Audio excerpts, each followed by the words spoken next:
ver en esta clase lo que era la sociedad libre, precisamente porque una cuestión fundamental en la vida nuestra es que nosotros no vivimos en un vacío, no vivimos en un contexto, y ese contexto es, obviamente, es cultural, es económico, el político, pero entre todas esas cosas es también institucional. Así que vamos a poner un énfasis hoy precisamente en este punto y vamos a ver por qué es tan importante vivir en sociedades que precisamente las libertades. Y vamos a ver qué impacto tiene eso en nuestra vida económica y obviamente en nuestra vida financiera. Así que voy a poner aquí a pantalla completa para que entremos acá. Y los objetivos de esta clase de hoy son dos, muy simples. Primero, conocer los fundamentos e instituciones de una sociedad libre y por qué son tan importantes. Y segundo, conocer las instituciones que rodean la vida económica, no, sino también de las familias, de las organizaciones, etcétera, ¿no? Lo que les propongo es una serie de contenidos que ya parte, la han visto ustedes en la plataforma, en la parte, como les comentaba la vez pasada, asincrónica, es decir, en esto que ustedes hacen antes de llegar a la clase, es lo que ya vieron ustedes son qué es una sociedad libre y por qué es importante, cuáles son los fundamentos de una sociedad libre y qué son las instituciones. No, no vamos a hacer en eso énfasis, vamos a dar un repaso simplemente muy qué son las instituciones o qué instituciones predominan en las sociedades más libres y prósperas, cómo afectan a las personas y en general cuáles entran en contacto directo con la vida económica y financiera de las personas y de las organizaciones. Así que hay dos revisiones que vamos a hacer acá, muy breves. Una de este par de conceptos muy centrales, sobre todo para generar riqueza y repartir entre sus ciudadanos. Y una cosa muy importante, ¿no? Recordemos que decíamos la vez pasada que no hay tal cosa como la humanidad y la economía, sino que la economía es parte de la humanidad, parte fundamental de la vida humana, ¿no? Y a veces tenemos ciertos prejuicios, ¿no? Con términos como riqueza y cosas por el estilo, pero son los que nos dan sustento diario, ¿no? Bueno, decíamos entonces también que esto de la sociedad libre no es tan simple, ¿no? No es tan simple como tener, por ejemplo, libertad de expresión o como tener, ir a votar, sino que hay todo un diseño, etcétera, etcétera, etcétera. Todo esto tiene que estar activo para que nosotros podamos vivir en sociedades donde podamos precisamente hacer esto que decía, ¿no? Desplegar nuestra libertad individual y poder hacer nuestros proyectos, y entre esos, por supuesto, los que son económicos, ¿no? Em, Además de eso, vimos también que es muy importante que estos incentivos sean los correctos. La sociedad abierta, y también lo vieron en el material, una de las cosas que tiene muy buenas es que produce los incentivos mejores para que las personas puedan entonces emprender, para que las personas puedan llevar su vida económica, ¿no? Quisiera, antes de empezar con la clase de hoy, hacer un par de cosas con respecto a los comentarios que ustedes dejaron, ¿no? Bien, entonces, como les decía, siempre antes de la clase, hacemos una revisión muy minuciosa de todos los comentarios que ustedes dejan, de los comentarios de las preguntas. Todos fueron muy, muy positivos. Hubo bastantes, realmente bastantes comentarios, y les voy a tratar de destacar algunas de las cosas que aparecieron, ¿no? La primera de ellas, y fue una constante, es la pregunta sobre por qué la educación financiera en los colegios suele ser tan deficiente. Y bueno, les decía que este es un problema que no solamente en Chile, realmente es un problema en varios países en América Latina, es crítico. Chile es, de hecho, de los países que está mejor posicionado. Y sigue siendo una materia pendiente, ¿no? La OCDE ha insistido mucho en que se incorpore la educación financiera en la escuela. Fíjense que no en la universidad ni en la secundaria, sino en la escuela desde temprana edad. Es una de las cosas que recomiendan más. Chile ya ha tenido esfuerzos importantes en esa materia y es por eso que ya oficialmente van a verlo incorporado en algunas cosas del currículum, ¿no? Sí, sin embargo, todavía es un proceso lento porque requiere preparación de profesor y requiere una cantidad de cosas importantes, ¿no? Que es fundamental precisamente que proyectos como este de Crecer y Sanar y la Fundación para el Progreso, más la iniciativa personal de ustedes, estén tratando de también un poco llenar ese vacío. De hecho, es parte de la iniciativa, de la razón de esta iniciativa es precisamente esa, ¿no? La otra cosa que preguntaban muchas personas es que si la educación financiera es un derecho. Bueno, eso en este tipo hay grandes discusiones sobre si la educación es un derecho, no es un derecho, si, en fin, eso es una discusión muy, muy complicada que no tiene mucho sentido acá, pero lo que sí es acá fundamental es tener claro que sí es una responsabilidad. Es decir, y es una responsabilidad personal, familiar, que debemos asumir todos, y parte de esto también es el tomar conciencia. Así que esa fue una primera serie de inquietudes que aparecieron bastante en los comentarios. Una segunda inquietud ya tenía que ver más específicamente con el tema de las instituciones. a muchos les gustó y de dicho dejaron un comentario bastante positivo el video que dejamos ahí, ¿no? Y preguntaron, bueno, ¿por qué América Latina suele caracterizarse por tener tan malas instituciones? Bueno, efectivamente, esa es una realidad.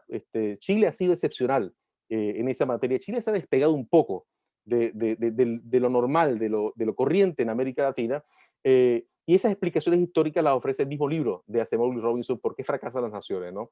Hay una serie de explicaciones que son, por una parte, históricas, otras que son un poco más técnicas. Civilización, Occidente y el resto, de Neil Ferguson. En todo caso, los vamos a enviar la información. En el capítulo de propiedad, hace una explicación histórica del asunto, de por qué, por ejemplo, en América del Norte se desarrollaron instituciones tan distintas a las que se desarrollaron. El respeto a la propiedad, por ejemplo, en América del Norte siempre fue fundamental y eso no fue la tónica necesariamente en lo que es hoy América Latina. Pero eso lo pueden ver con más detalle en ese libro, ¿no? Yo se los recomiendo mucho que lo busquen, se los vamos a pasar esa información para que la tengan, ¿no? Y otro tema, otro problema, tiene que ver con males actuales, ¿no? Males actuales como la corrupción, vamos a ver un poco de eso aquí hoy, también con el aprecio cultural de las instituciones de la sociedad libre, ¿no? El populismo ha sido también un flagelo para la región y también una predominancia excesiva del Estado, ¿no? Estas cosas las vamos a ir conversando a lo largo del curso y hay mucho material que tiene la Fundación para el Progreso hecho en estas materias. Pero respondiendo a esa pregunta de por qué América Latina se caracteriza por tener malas instituciones, que se repitió bastante, entonces les dejo ese par de notas, ¿no? Preguntaban también sobre qué tan posible es introducir mejoras en la discusión constitucional. La verdad que siempre es posible introducir mejoras en las instituciones y de hecho las instituciones normalmente y deberían ser siempre así, están en constante cambio, ¿no? No todas necesitan una discusión constitucional y de hecho Chile se ha destacado precisamente y especialmente en los últimos 30 años, entre los países con mejor diseño y funcionamiento institucional. Hoy vamos a ver parte de esos datos para que los vean, y ha sido un país modelo en materia de instituciones inclusivas. Es más, en el libro de Por qué fracasan las naciones, precisamente los autores que ustedes vieron hablando ahí, y otra cosa que mencionaban, hay personas que preguntaron mucho sobre los monopolios. Bueno, ese es otro tema bastante complejo que no logramos abordar acá con todo detalle porque es un tema muy específico, pero los monopolios van desde lo más problemáticas a los que son casi inevitables, ¿no? Y las economías lo que hacen es que para favorecer la libre competencia buscan generar ciertas soluciones institucionales y modos para tratar esta cuestión, ¿no? Precisamente por los problemas que pueden causar los monopolios en general. En materia de tecnología hay una conversación que tuve con Moisés Naim hace poco, les vamos a pasar el video, donde habla precisamente de los monopolios en el sector tecnológico. Ahí la pueden ver con más detalle y se las vamos a pasar, ¿no? Finalmente, algunas preguntas que aparecieron, más bien sobre la plataforma, sobre el uso de la plataforma y estas cosas. Hay personas que les gustó mucho el video que apareció en la clase anterior, pero decían el video se corta, efectivamente, porque para tratar de que no sean videos muy largos, es un video originalmente de 22 minutos, los cortamos, los editamos para que ustedes puedan verlos en menos de 7 minutos. En todo caso, les vamos a pasar también el video original. Y finalmente alguien preguntaba sobre la certificación del curso, ese es otro punto que también van a tener pendiente. Al finalizar el curso de educación financiera van a tener una certificación que va a acreditar. Cualquier duda adicional, por favor no olviden escribirnos a educacionfinanciera@outlook.com, ese correo lo tienen ustedes ya entregado y ahí van a poder ustedes ver precisamente todo eso. ¿Qué, qué quisiéramos tratar ya en la parte de hoy de la clase? Yo diría que dos ideas principales, ¿no? Los entornos de mayor prosperidad, libertad financiera, de donde podemos emprender mejor, llevar una vida económica más próspera, suelen tener precisamente estas instituciones inclusivas, que no solamente favorecen, quizás, por ejemplo, a las grandes empresas o cosas así, sino que nos favorecen a todos, incluso en el ámbito más individual, ¿no? Y la segunda idea que les quisiera dejar es que hay algunas que tienen un impacto directo en la calidad de vida de los individuos, ¿no? ¿Cómo se ve esto en la realidad? Entonces, esto es un punto que es importante porque todo esto parece muy, muy teórico, ¿no? Normalmente hay un ejercicio que suelo preguntarle a los estudiantes que si vivieran en un país muy pobre, imagínense ustedes, háganse la ficción de que Chile es un país en este momento muy pobre y que ustedes tienen que decidir emigrar. Cuando hago la pregunta, bueno, haga una lista de los 5 países a los que ustedes emigrarían con ella. Las personas me empiezan a mencionar países como Canadá, como los Estados Unidos, como Australia, Nueva Zelanda, me mencionan países como los europeos en general, Alemania, Suecia, Noruega, etcétera, etcétera, etcétera, ¿no? Es predecible completamente cuál es esa lista de países a las que las personas irían si tuvieran que buscar oportunidades personales y también para su familia. Casi siempre las personas que mencionan los países donde se irían, mencionan esos que en el mapa que está ahí ven tres en verde, ¿no? En un verde un poquito oscuro y en uno un poquito más manzana, por decirlo así, y en uno que es un poquitito más oscuro. Esos países que están en verde, en estos tonos más oscuros, son los países más prósperos del planeta. Y esos países se distinguen de los demás precisamente por lo que estamos conversando hoy.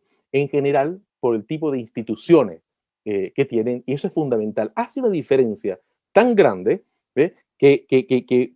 Pareciera que separar los destinos de lo que puede un país ser con buenas instituciones o con malas instituciones. Porque, bueno, ¿qué es esto de la prosperidad?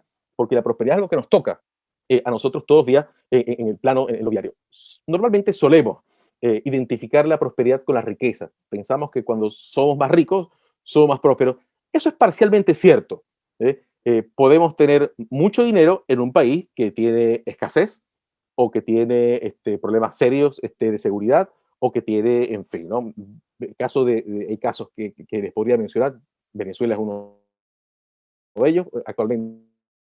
¿Verdad? Que el dinero no es el único elemento que tendríamos que mirar en ese sentido. Normalmente, cuando pensamos que la prosperidad es un problema de dinero, de riqueza, ¿no? O una cuestión de riqueza, pensamos en una cosa que se llama el palo de hockey. Y ustedes pensarán, bueno, ¿por qué tiene que ver un palo de hockey con todo esto? Bueno, es algo figurativo, no es el palo de hockey literalmente, pero sí un gráfico. Si nosotros hiciéramos una simulación de lo que ha sido el crecimiento de la economía, de la riqueza, vamos a llamarlo así, la riqueza mundial, y en este caso, del ingreso per cápita de las personas, digamos desde el año cero hasta nuestra era, nos vamos a dar cuenta que tiene esa figura, la figura de un palo de hockey. Plano completamente durante, de hecho, ni siquiera años ni décadas, sino siglos, y después hace un repunte increíble, sobre todo a partir de la revolución industrial, que es cuando la humanidad empieza a producir mucha más riqueza y a un ritmo muy acelerado. ¿Eh? Entonces, ¿por qué esto tiene que ver con nosotros? Porque básicamente porque lo que estamos tratando de ver con esto de la educación financiera tiene que ver mucho con la prosperidad. ¿Hay algún mejor indicador que esto que estamos viendo acá de riqueza? Sí, efectivamente. La verdad que hay un libro de Steven Pinker que se llama En Defensa de Ilustración, que se los recomiendo mucho. Hay un capítulo inicial donde él define lo que es el progreso y también ligado un poco a esto de la prosperidad. Todos estamos de acuerdo en que comer es mejor que no comer. Todos estamos de acuerdo en que la pobreza no es buena. Todos estamos de acuerdo en que tener libertad está muy bien.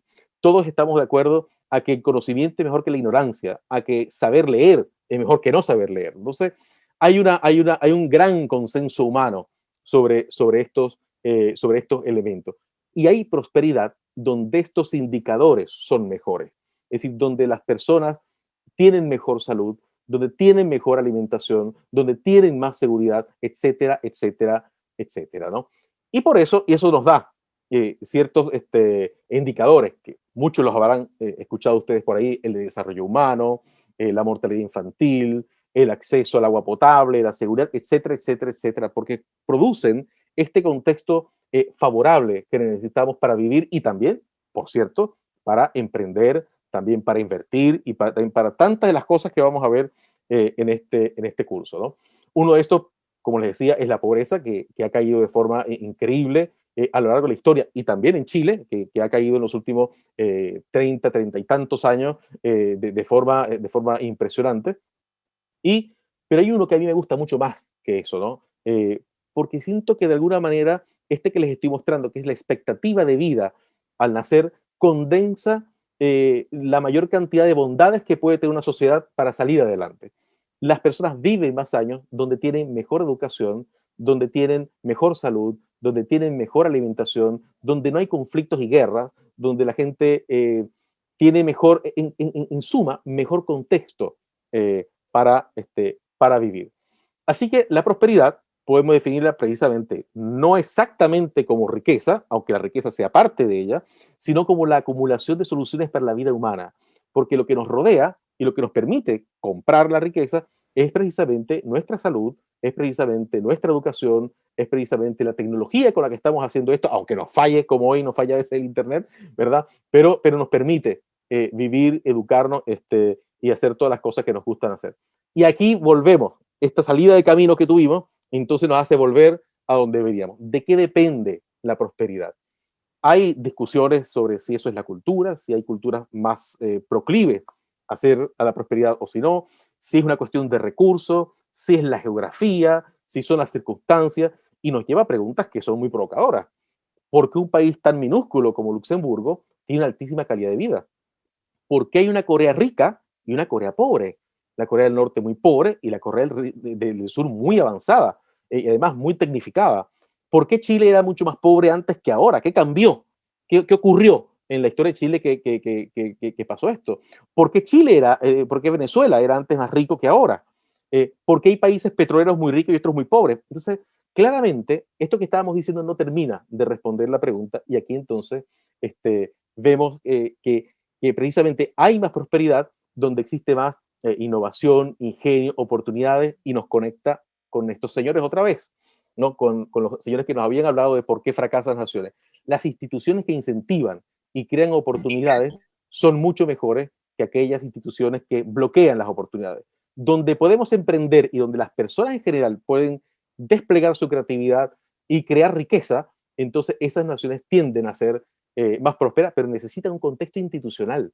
Es por eso que encontramos países muy parecidos en ciertos elementos que se desarrollan de forma muy distinta. Y es por eso que conseguimos países que fueron pobres y que se hacen ricos, o países que no tienen recursos de ningún tipo y tienen, Luxemburgo es uno de ellos, y tienen muchísima riqueza, ¿no? Una calidad de vida muy alta. Entonces, eso nos lleva precisamente a este mapita y dice, bueno, ahora ya en concreto, ¿no? ¿Por qué esos países que están en verde están mejor? O sea, ¿qué instituciones, digamos, con mucho más específicas, y entre ellos Chile, que aparece precisamente mencionado ahí con el más próspero de la región latinoamericana y del Caribe, qué es lo que tiene que los distingue de los demás? El mapa que les he mostrado no es un mapa sacado debajo de la manga, es el mapa de prosperidad, el más prestigioso que hay, del Instituto Legatum del Reino Unido, y ellos lo que hacen para medir esto no es una cosa arbitraria, sino que tiene un conjunto de indicadores, ¿no? Y esos pilares o indicadores son los que ustedes ven ahí, ¿no? Que son seguridad y protección, por ejemplo, el grado en que la guerra, el conflicto, el terror no están desestabilizando la seguridad de las personas, la libertad personal, es decir, que las personas tengan derechos legales, libertades individuales, tolerancia, etcétera. El pilar de gobernanza mide el grado en que existen controles y restricciones con el poder y si los gobiernos pueden operar de manera efectiva o no, el capital social, etcétera. Y se van fijando que todos estos elementos que va evaluando el índice de prosperidad tienen que ver precisamente con las instituciones. ¿Sí? Entonces, por ejemplo, fíjense ustedes acá que aparece a un lado derecho la corrupción, ¿no? En la parte de la gobernanza, gobiernos donde no existen problemas como la corrupción. Bueno, por ejemplo, el índice de percepción de la corrupción es uno de los índices más importantes que hay. No sé si se han dado cuenta que los países que ustedes vieron en verde, en estos tonos de verde oscuro, son acá los que están en amarillo más claro, ¿no? Y en este tono naranja, un poco ocre, ¿no? Porque precisamente son los países menos corruptos del mundo. Donde hay mejores instituciones, tiende a haber también menos corrupción. Chile y Uruguay han destacado en América Latina precisamente por tener menos corrupción. Y por ejemplo, y les pongo el ejemplo de la corrupción, porque la corrupción incide directamente en este asunto de las finanzas. Emprender, por ejemplo, en un país con altos índices de corrupción implica, imagínense ustedes, lo que implica esto en términos de sobornos, en términos de todo un ambiente hostil a las personas que desean emprender de forma fácil, rápida, ¿no? En países países, digamos, con bajo índice de corrupción, las empresas se crean muy rápido, funcionan muy bien, no recurren, una cosa que es una práctica terrible, pero que es una realidad. Aquí estoy hablando con esa frialdad que existe, que hay muchos países donde para las empresas para poder operar recurren precisamente a medios que no son los más éticos, ¿no? Y si seguimos, nos vamos a encontrar, por ejemplo, con el entorno de inversión, las condiciones empresariales, la infraestructura, la calidad económica, y ahí nos encontramos otra vez con las instituciones, ¿no? Por ejemplo, el entorno de inversión. Si ustedes se van a otro índice muy interesante, que es la facilidad para hacer negocio, se van a encontrar con que para que exista un entorno de inversión favorable, tiene que haber un conjunto de instituciones, de leyes, un ecosistema, vamos a llamarlo así, también favorable para el florecimiento de la empresa, para el florecimiento, y también para el manejo de nuestra propia vida económica, ¿no?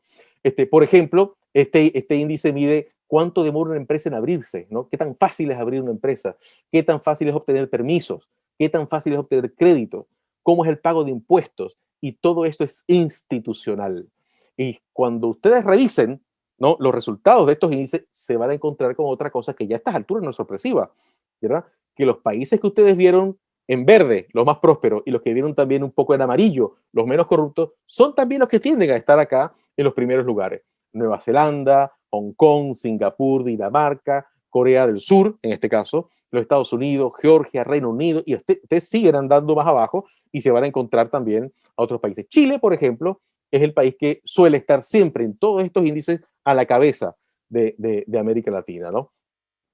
Y también, bueno, existen otras cosas que tienen que ver con las condiciones de vida, la salud, educación, etcétera, ¿no? Entonces, nos vamos dando cuenta acá que efectivamente las instituciones no son un capricho, ¿no? Tienen una incidencia muy clara, muy concreta en nuestra vida diaria y también en la vida de las organizaciones con las que hacemos vida económica. Así que las naciones prósperas tienen entre ellas algo en común muy claro: democracias liberales, ¿verdad?, como las que tenemos en Chile, y economías abiertas, cónsonas precisamente con las instituciones inclusivas que favorecen la libertad. Ahora, ¿cuáles son las que afectan directamente la vida económica y financiera de las personas? Y me voy a ir a un índice que alguien mencionó, por cierto, en los comentarios del curso, el índice que hace Heritage, un think tank estadounidense, un centro de estudio estadounidense muy, muy importante, que muestra precisamente esto que les voy a mostrar, ¿no? ¿Ven ustedes este mapa que está acá? Bueno, acá nos encontramos también con una gran coincidencia, ¿no? Estos países que también suelen ser más prósperos, los países que suelen ser menos corruptos, también son países que tienen mayor libertad económica. Y si ustedes miran abajo, se van a encontrar con elementos como los derechos de propiedad, la efectividad de la justicia, la integridad del gobierno, los impuestos. Todas estas cosas directamente nos afectan, ¿no? Países, por ejemplo, con una carga impositiva de impuestos muy elevada, que se hace pesada para las empresas, son países que, por supuesto, ahuyentan la inversión, ¿no? No son muy favorables para la inversión. Países, por ejemplo, donde la libertad laboral es difícil, donde la libertad monetaria o de comercio o la política monetaria son problemáticas, entonces son también países poco favorables para invertir, y también son poco favorables para nosotros. Por eso es que ustedes al inicio, si hubiesen respondido la pregunta, muy probablemente a dónde emigrarían si tuvieran que hacerlo, probablemente respondería algo muy parecido a lo que siempre me han respondido los alumnos en los últimos ya más de 10 años que llevo haciendo este tipo de clases, ¿no? Entonces, acá nos encontramos con este tipo de cosas como el Banco Central, el Servicio al Consumidor. Hay un conjunto, hay todo, como les digo, un diseño institucional que tiene que ver con el trabajo, con la economía, con todo esto que afecta la vida económica y que tiene que ver con esto que veríamos viendo. Ahora, ¿qué es importante? Que todo esto sea cónsono con las instituciones inclusivas, con aquellas que incentivan, ¿verdad?, las oportunidades de las personas, también los derechos de propiedad, etcétera, etcétera. Y bueno, para muestra, entonces, un botón acá, cuando vemos el índice de libertad económica, bueno, pues casualmente también son los países más prósperos. Y ven ustedes otra vez a Nueva Zelanda, a Singapur, a Australia, a Suiza, a Irlanda. Es decir, no ven un conjunto de países que son poco prósperos, ¿no? De hecho, si yo les muestro a ustedes cuáles son los países que están al final de este ranking, son los países más pobres, los países donde es más difícil hacer todo, se van a encontrar con esto: Burundi, Argelia, Guinea Ecuatorial, fíjense Venezuela en el puesto 177, fíjense Corea del Norte en el puesto 178. Entonces, esto lo que nos está mostrando con evidencia, y con evidencia muy seria, es que lo que nos dicen Acemoglu y Robinson en el video es bastante cierto y que está muy bien respaldado por los datos y por la realidad. Ahora, ¿cómo estas instituciones tienen impacto directo en la vida de las personas? Bueno, precisamente eso nos lleva a las conclusiones por el día de hoy. Nos lleva precisamente a que nuestros amigos, a ver, aquí se trancó un poco a que nuestros amigos Acemoglu y Robinson tienen mucha razón. Las instituciones hacen una gran diferencia. Pueden marcar el destino de un país hacia un futuro o un presente y un futuro más próspero, o sea, uno menos afortunado. Por suerte, en Chile hemos tenido la bondad de tener un entorno muy favorable para todo esto que estamos hablando, y es lo que ha explicado que Chile haya destacado en todos estos índices de forma muy importante, ¿no? Donde la pobreza no solamente ha caído, sino además la clase media ha crecido, bueno, con todos los desafíos también aparejados a esto, ¿no? Porque también tenemos problemas con familias que tienen grandes deudas, y gran parte de eso es lo que queremos un poco tratar en este curso, el sobreendeudamiento, cosas por el estilo, que también son cosas malas que vienen a veces aparejados con la prosperidad, y que son riesgos que tenemos que ir tratando precisamente con cosas como esta, como la educación financiera, ¿no? Otro punto, y ya con esto voy cerrando, es que en las economías abiertas, inclusivas, de estas instituciones inclusivas que hablábamos, hay crecimiento, ¿no? A veces tendemos a pensar que el crecimiento no es importante, ¿no?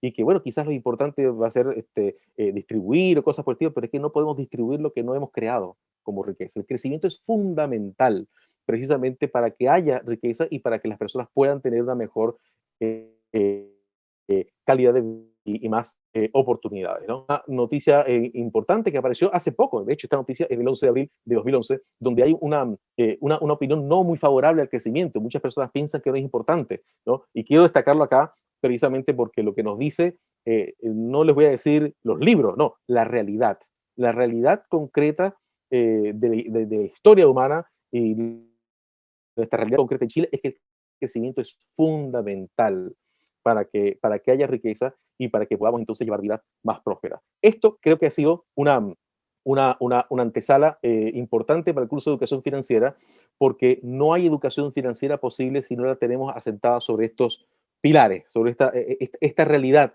que nos rodea, ¿no? Una realidad local, también nacional y también global.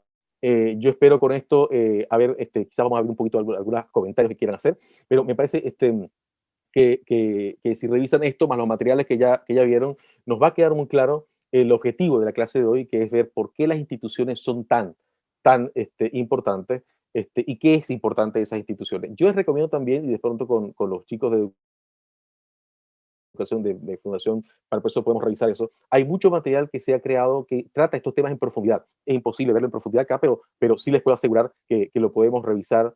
Hay material que pueden revisar con mucho más detalle. Les podemos recomendar algunos libros también que pueden ir estudiando. Buenas noches. Hola, Bueno, ¿qué tal? vaya, buenas tardes. Bien. Bueno, quisiera consultar algo que me llama muchísimo la atención. Hace un par de horas estaba justo escuchando, como casi todos los días, videos de Axel Kaiser. También lo ha dicho mismo Javier Milei, que me llama a mí siempre la atención de que mientras un país tenga mayor libertad económica, se supone que hay mayor libertad social e individual, ¿cierto? La atención, mi duda es la siguiente, que hay países como, bueno, se estaba debatiendo un poco en el chat, como China o Singapur, que lo podemos ver, que también entendemos que es su grado cultural, pero tienen una menor restricción, o sea, perdón, tienen una mayor restricción de la libertad individual. Mi pregunta es la siguiente, la llegada de China, del poder chino aquí a Sudamérica, específicamente a Chile, ¿podría influir en nuestra libertad individual a futuro? Estos mapas que estábamos viendo acá hace un momento, es que hay una relación bastante estrecha entre la libertad y no solamente la libertad económica, sino también la política, y también, es decir, que hay esta combinación de democracia liberal más economía abierta tiende a caracterizar a los países desarrollados. Y de pronto han aparecido otros casos, y el caso de Chile es uno de los más sonados, de tener mayores libertades económicas, pero unas restricciones políticas importantes, y hay otros que dicen que hay elementos culturales que permiten que exista, en el caso de países como China, que exista esa tensión en una especie de estabilidad, de equilibrio estable, ¿no? Vamos a llamarlo así. Si ustedes revisan la definición de las instituciones inclusivas y extractivas, se va a dar cuenta, por ejemplo, de que en China gran parte de la prosperidad y gran parte, por ejemplo, de los grupos más altos, ¿no? que logran una riqueza importante, están ligados al partido. Entonces, en China ha existido efectivamente esa tensión, y hay personas que dicen que, bueno, que pudiera ser el modelo chino una alternativa para otros países. Bueno, hay personas que piensan que esa tentación existe. No existe tampoco una igualdad de derechos entre la población china en general, de países como China, para poder emprender libremente si no se tiene cierta en algunos casos, sobre todo en los casos grandes, cierta vinculación con un partido o con el, bueno, con uno no, con el partido. Y Chile, además, Chile ha demostrado precisamente que esa fórmula de libertad política más libertad económica es fundamental para el desarrollo del país. Tenía dos preguntas, pero creo que por la hora te voy a hacer una última, de acuerdo a los países y sobre todo al tamaño del Estado, que creo que no lo nombraste. ¿Qué tan importante es el tamaño del Estado para la libertad de las personas, para la libertad de las empresas también, Mira, para que puedan subsistir o generar mayor ingreso? Gracias. hay un autor que se llama Francis Fukuyama, que una vez dijo que hay que tener cuidado con el asunto del tamaño en sí, ¿no? Y dos cosas que hay que tomar en cuenta. El tamaño propiamente tal, lo que más o menos ha quedado demostrado es que no es bueno que el Estado sea débil, pero tampoco es bueno que sea excesivamente pesado y sobre todo costoso. Porque lo que suele tener como característica un Estado grande es una gran cantidad de costos que tienen que ser sacados de alguna parte. Y los impuestos son parte de eso. Entonces, dicen que un Estado grande, estados que por ejemplo intervienen mucho en la economía, con exceso de regulaciones, etcétera, etcétera, ¿no? Pero en todo caso, ojo, no es que el tamaño no importe, lo importante es que esa fórmula de tamaño más eficiencia es fundamental, proporcionales a sus tamaños, a toda cantidad de cosas que tienen en muchos términos, en términos de todo, de población, de todo, ¿no? Cuando ustedes miran también este índice de prosperidad que van a encontrar, también se van a encontrar que tienden a ser estados relativamente pequeños, relativamente también poco interventores, tienden a ser estados también que tienen poca carga, suelen ser muy responsables con el gasto fiscal. Así que eso es lo que te puedo decir con el Estado. Pero ojo con eso, es decir, no pensemos en la variable tamaño simplemente, ¿no? Sino es esta combinación de tamaño versus eficiencia, y lo que sí ocurre es que estados muy grandes tienden a ser poco eficientes. Estados que también no intervienen en ciertas cosas que están reservadas más o menos para los privados. Por ejemplo, cuando yo vivía en Venezuela, el Estado en Venezuela tenía hoteles, ¿no? El Estado de Venezuela era propietario de una cantidad de cosas que obviamente, primero que no podía hacer bien, que los privados podrían hacer mejor, pero además que lo hacía muy ineficiente, muy pesado, y les puedo decir, aquí le comenta que también está el tema de la eficacia. No, efectivamente, ese tema de eficiencia más eficacia es otra cuestión fundamental. Pero ojo, no es una sola variable, eso es el punto que les estoy queriendo transmitir. Muchas gracias. Más que una pregunta, tengo una pregunta y quería comentar algo en relación a lo que dijiste al principio de qué pasa en Chile con la educación financiera, en los colegios sobre todo. Yo soy profesora y soy profesora de artes y tecnológica, no tiene nada que ver con mi área, pero el CERNAC hace cursos de educación financiera para profesores todos los años. Efectivamente. Y de hecho, uno de los videos que vimos en la plataforma era del CERNAC, y aparte de eso hace cursos de cómo aprender a ver la publicidad, cómo la publicidad nos vende cosas. Entonces también es súper bueno para llevar ese tipo de educación a los niños. Y yo he tomado todos los cursos del CERNAC, por eso tomé este. Sí, comentabas tú que efectivamente hay una cantidad de iniciativas, por ejemplo, para preparar profesores, que el CERNAC hace varias de estas cosas, y efectivamente el video 1 que vimos en la clase era del CERNAC, ¿no? Es del CERNAC. Y varios videos más que les vamos a estar mostrando de este refuerzo que les comentaba al inicio, por recomendaciones también de la UTE, que se ha tratado de reforzar el tema de la educación financiera en la escuela. Y como decíamos, fíjense que no es una educación financiera especializada en la universidad, sino a temprana edad. Son videos que están hechos en un lenguaje bastante sencillo, para jóvenes, incluso prácticamente también para niños, ¿no? Y qué bueno que nos mencionas esto. Profesor, es la persona que está probablemente, no sé si la mayor cantidad de horas, pero una gran cantidad de horas en contacto con los alumnos, y es muy importante que pueda transmitirle este tipo de educación. Y lo otro que iba a comentar, que hay colegios que han hecho una súper buena implementación de los cursos del CERNAC, y hay colegios que enseñan a los niños a ahorrar y tener sus libretas de ahorro, y están asociados al Banco Estado, por ejemplo. Entonces son buenas iniciativas que también han hecho que los papás se involucren en este tipo de cosas. Y también el CERNAC hace cursos para personas naturales, no solo para profesores, como un dato. Y la pregunta que te iba a hacer en relación a la clase de hoy, tú mostrabas que Chile y Uruguay son destacados en el ámbito de corrupción. ¿Eso puede haber puede haber cambiado en relación a los últimos acontecimientos, como por ejemplo la corrupción de carabineros o de militares, en relación al índice, en ese mapa que tú nos mostrabas, o no cambia mucho? Mira, en general, los países que siempre han destacado en varias materias, ¿no?, en América Latina han sido Chile, Uruguay y Costa Rica. Esa tríada, ¿no?, de países normalmente siempre ha destacado en casi todos los aspectos, ¿no?, ¿verdad? Y Costa Rica en América Central, en términos de calidad institucional y todo demás. En términos de corrupción, el índice de percepción de la corrupción, fíjate que he acentuado la palabra percepción, precisamente mide percepciones, ¿no? Entre las metodologías que ellos tienen, ellos investigan una cantidad de indicadores, de leyes, de cosas, todo lo demás, pero también entrevistan personas que viven de cerca estos elementos, empresarios, ejecutivos, expertos, académicos, etcétera, etcétera, etcétera, ¿no? Y efectivamente, cuando hay eventos de alto impacto que pueden tener, cuando me refiero a alto impacto, me refiero a alto impacto de opinión pública, eso puede afectar posiblemente. La corrupción es muy difícil de medir, es extremadamente difícil de medir porque por naturaleza es clandestina. Tenemos que hallar metodologías, herramientas, cosas que nos permitan más o menos, con bastante imprecisión además, ¿no?, medir el asunto de la corrupción, porque la corrupción es clandestina, es escondida, es oscura, entonces no es posible ver todo lo que pasa, ¿no?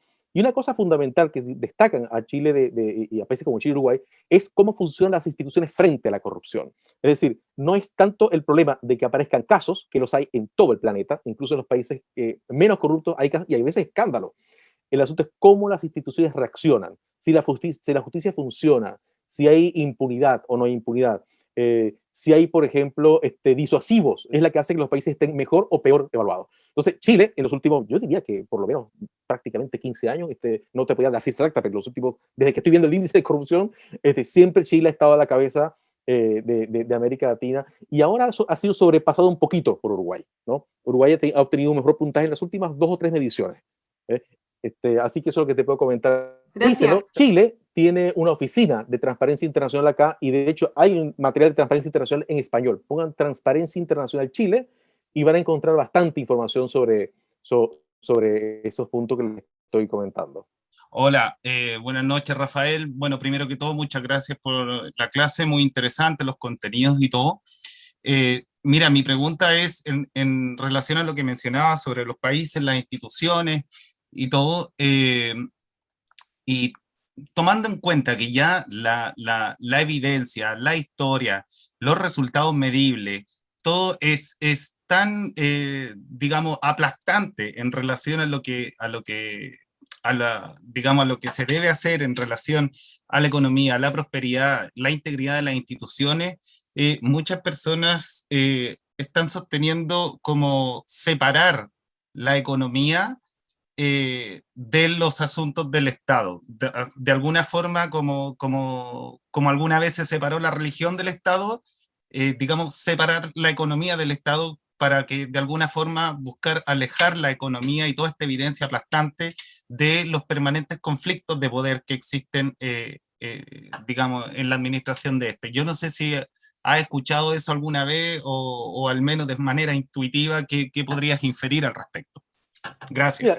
Mira, la verdad, para serte franco, no he escuchado esa idea, pero sí mencionamos al inicio, en la clase pasada, en la clase anterior, que es imposible divorciar la economía de nuestra vida humana, ¿no? De hecho, el origen de la palabra economía es precisamente la administración de la casa. Es decir, claro, nosotros, claro, entonces eso es fundamental, ¿no? Sí. Lo que sí más bien, puede a veces uno escuchar mucho, tiene que ver más bien con prejuicios ideológicos, ¿no? Y efectivamente con respecto a qué dice, Javier. Claro, lo que pasa es que a lo que voy, mi punto es como alejarlo de si existe o se ha hablado o está descrito alguna forma de alejar la economía y todo esto, que ya la evidencia es aplastante, de alejarlo de los conflictos del poder. Me parece que te entendí, Lo que creo no de la vida humana, sino que del poder. Me parece que te entendí lo que estás planteando. Lo que yo creo que tú estás planteando es lo que tiene que ver con la separación de la política y la tecnocracia.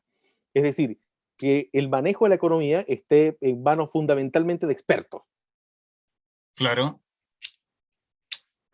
a eso apunto. Hay un autor que se llama, y que se lo estoy anotando acá también, que se llama Parag Khanna, que plantea eso en un libro que se llama Tecnocracia en América, ¿no?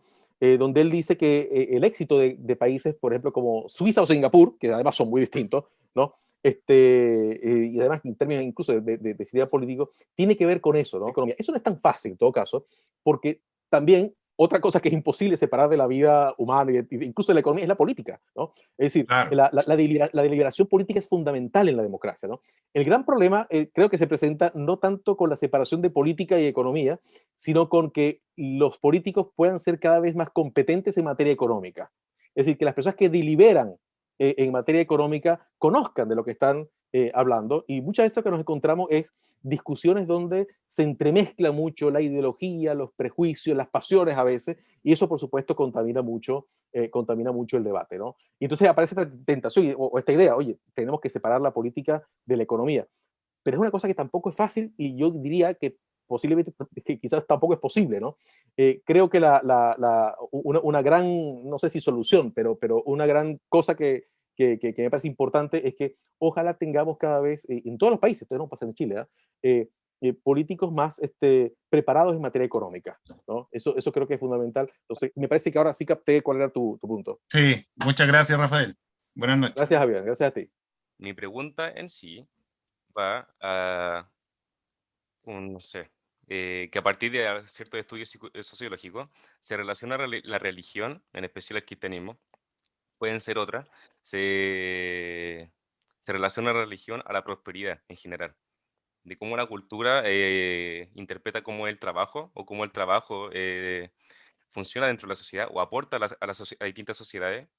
Entonces quería saber tu opinión respecto a esto, sobre si podía aportar algo relacionado a tal. Por ejemplo, no sé, en el estudio de Max Weber sobre su reconocido libro de lo más importante del siglo XX para la sociología, era la ética protestante y el espíritu del capitalismo. Entonces es como eh, algo relacionado a tal, así como de cómo las religiones se interfieren o están muy relacionadas con la economía o con los distintos cambios económicos dentro de ciertas sociedades. Mira, yo lamentablemente no soy tan experto en religiones y hay gente que es en esto fantástica, teólogos y gente que conoce muy bien a fondo todas estas diferencias, pero efectivamente una de las cosas, y Weber lo comentaba, que se dice mucho es que la religión, más que todo por un conjunto de valores culturales, de visión. Por ejemplo, se dice que cosas, por ejemplo, como los protestantes, ¿no? La educación, la religión protestante, la visión protestante del mundo, valora mucho la riqueza, por ejemplo, ¿no? El trabajo, el esfuerzo, y que eso sería positivo para culturalmente hablando, para las sociedades, ¿no?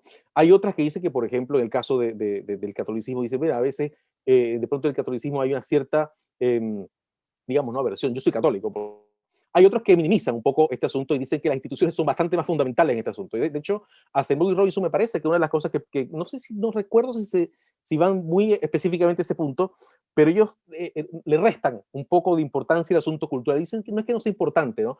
Pero son tan determinantes las instituciones en la medida en que producen ciertos incentivos que esto parece ser bastante más central.